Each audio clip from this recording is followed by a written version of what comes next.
Assalamu alaikum wa rahmatullahi wa barakatuh. Dear audience, I hope you're all good by the grace of Allah subhanahu wa ta'ala.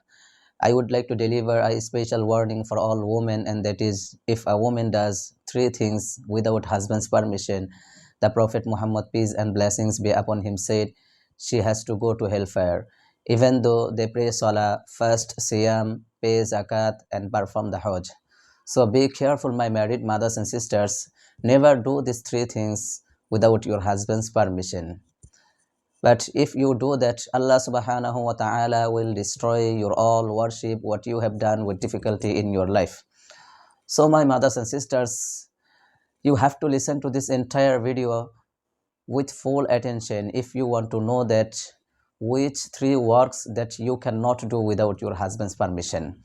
My mothers and sisters, let me talk about that. And number one, if a woman works without husband's permission, or they disturb the husband and ask again and again for permission of job and gives trouble by saying that I studied with difficulty and finished my graduation, my parents educated me for job, I will do the job, and you can't violate my rights, I have freedom, I have a wish. My mothers and sisters, the Prophet Muhammad, peace and blessings be upon him, said, of course that women will go to hellfire, even though their jobs are in a madrasa, school, or somewhere else.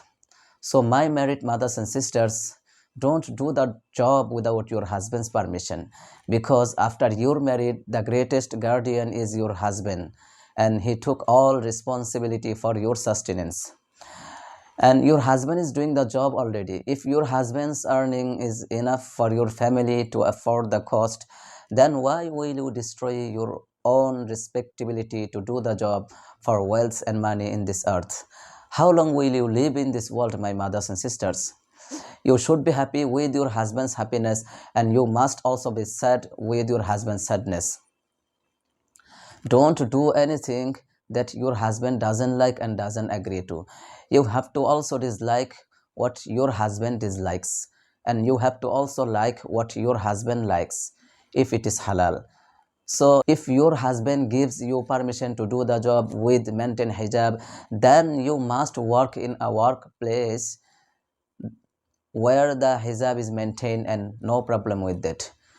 But if you die in a state where your husband is not happy with you, the Prophet Muhammad, peace and blessings be upon him, said, of course you will go to hellfire.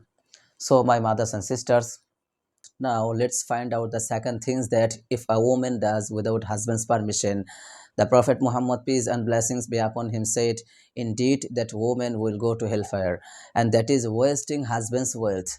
You can't waste a single money without your husband's permission. Even you can't donate to needy and beggar. You have to take permission from your husband to give charity, and the husband should save some retail money to wife and gives permission in advance to donate. So my mothers and sisters, don't donate even a single money without your husband's permission, because you have been told to take care of your husband's wealth and property.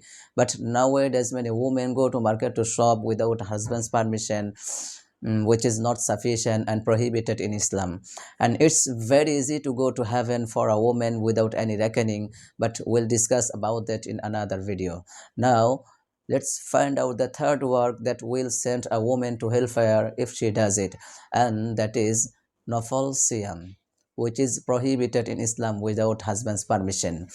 Let me give you an example. Suppose you have fasted today and your husband has come from Dhaka with lot of hope and interest, and he found you on fasting, then he will suffer a lot from this, because it's your duty to give your husband time and pleasure, and you have to do this. So my mothers and sisters, don't fast any nafal siyam without husband's permission.